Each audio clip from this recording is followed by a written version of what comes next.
So, a day in my life as a hard-working ate. So, this morning goes like this. Siyempre, kailangan mag-unat-unat And then always, I never forget to pray to thank God each day. And let's go! So, I am here in Pampanga na guys, and meron akong work kahit nasa Pampanga or sa Pampanga. May work ako here in Pampanga, also in Manila. Both work lang naman yun. Nag-iisang company lang. So, for now, I am here in Pampanga. So, yeah. Let's brush my teeth. Ang gamit ko pala dyan is Colgate BT21 because I am a fan of BTS. And, yeah, let's copy with me. Guys, kung nakita nyo ganyan yung suot ko, hindi ako nagpapasexy. Ganyan lang po talaga ako matulog. At ngayong nagbo-voiceover ako inaantok. Parang kailangan ko na ng kape. Yung coffee ko laging nilalagyan ng cinnamon. Wala lang, trip ko lang. And then I am getting ready. Nire-ready ko na yung isusuot ko. Alam niyo ba, nung buhay yung daddy ko, ako yung nagre-ready ng damit niya. Mula sa top, buo as in ako. Yan kasi yung turo ni mami sa akin nung time na yun. And then, nag-aaral naman ako ng college. So, papa na yung nagre-ready ng gamit namin. So, yeah. Ayan, I am preparing all my needs sa work, syempre. Mga medication, ayan. Angioplex, Ketoxil, Zevlar, and Tiglipsa Plus. Also, Elixiban, and Ploxinda. So, yan yung mga nire-ready ko. And, ayan. Pa-showcase pa nga ng librong ate mo, girl. And, guys, dito kasi is nakalimutan kong hindi ko nakalimutan. Nakatulog ako ng hindi sinasadya kagabi. So, ayan. Late ko nagawa yung aking mga report.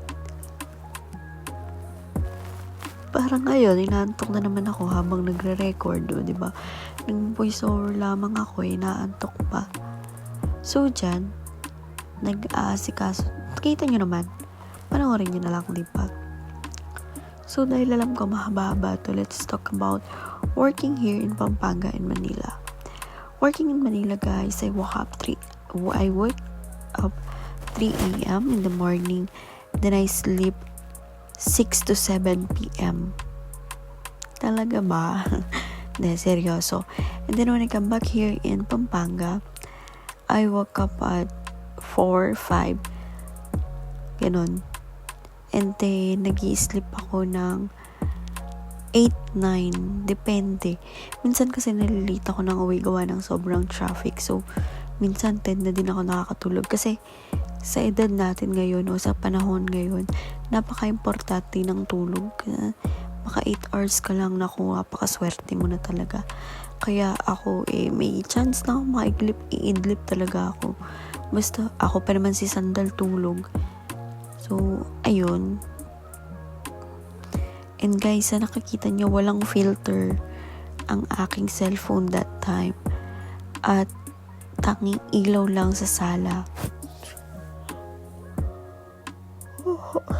Atok talaga ako. Kusina at sala. Oh my God. So, ayan. Ang ginagawa ko dyan kasi guys is yung report ko each person na nakakausap ko. So, yeah. It's back time. So, let's count 1, 2, 3, 4, 5. Bilis ng transition no? Then, blow dry. Maga ako nagising dito guys, kailangan ng blow dry. Pero pagka hindi ako nagbo-blow dry, arangkada na agad ako. And, ayan. So, wala pa ako nilalagay sa akin pagmumukha ko, hindi ang pulbo ko lang. Yung powder na mula sa ewan ko sang lugar nagmula yan, binigay kay mama. And yung lip tint ko, syempre yung brand ng lip tint ko. Yan lang guys, ganyan lang. No kilais, no everything. I am good with what I am and who I am. Perfect. Then perfume. Alam niyo, para ako nag-showcase ng mga product na na pinopromote ko. Trying hard ako dyan sa paglagay ng button and tail. Patulong na ako sa mami ko. Ganda ng mami ko, no? Ayan. And then, napagod pala ako. Nag-set up pa ako ng camera dyan. Kita niyo ba, guys?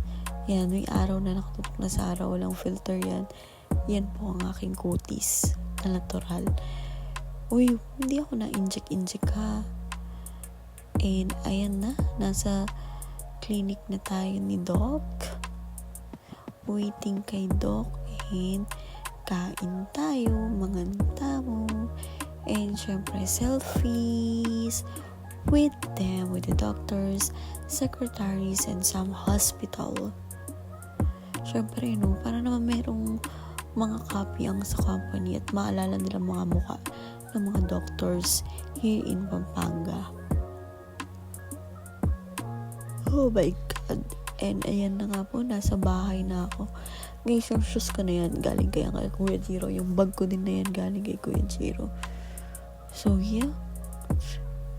Sa bahay na. Pero bago ang lahat, pakinggan at panoorin. Simbating, ayaw niya na to sa pogi kasi parang bading. Panis ka boy, panis ka boy, panis ka boy, panis ka boy, panis ka boy, panis ka boy, panis ka boy, panis ka boy. Siyempre, titiktok muna ako. And ayan, mag-half-bath na ako. Paggabi guys, hindi ako naliligo ng buhok. Half-bath lang talaga. And pag mainit, medyo nakasanayan ko na crop top, tapos shorts. Pero paglabas ko naman sa daan, hindi naman po ganyan. Don't you worry. Ako'y nakapanjama, jogging pants, ganun. Eh, gusto nyong maraming umaway sa akin. Mga pinsan ko napaka-conservative. Diba, mga lalaki ko sa buhay. Oh, hindi ako lalakero. Mga pinsan, kapatid, ang aking mga tinutukoy. Diba, bilis ang transition. Ganda ng tie-dye ng damit ko, no? So, yan. Let's take the vitamin for my skin and my hair. And, syempre, hindi ko makakalimutan mag-lotion, guys. Pero kaya hindi ako nag-lotion, nakahilata na ako. Gawa ng, nag-edit kasi ako ng aming video sa work. So, yes.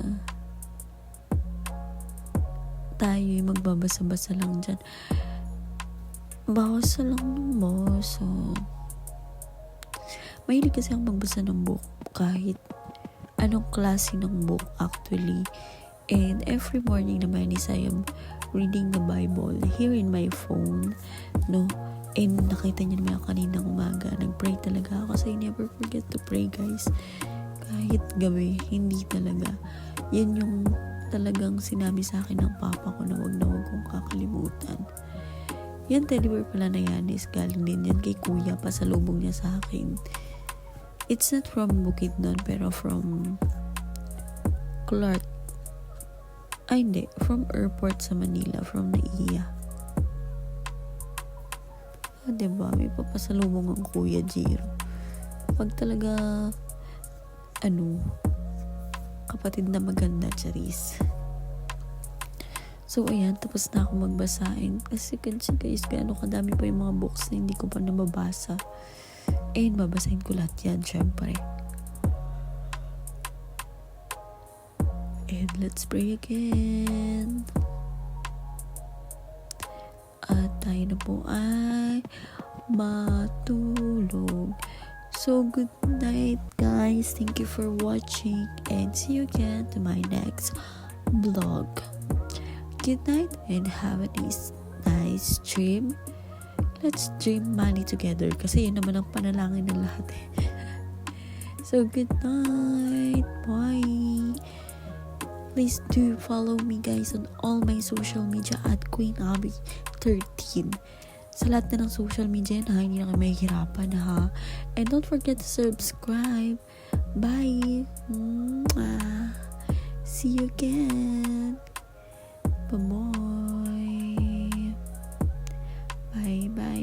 Bye-bye. Bye.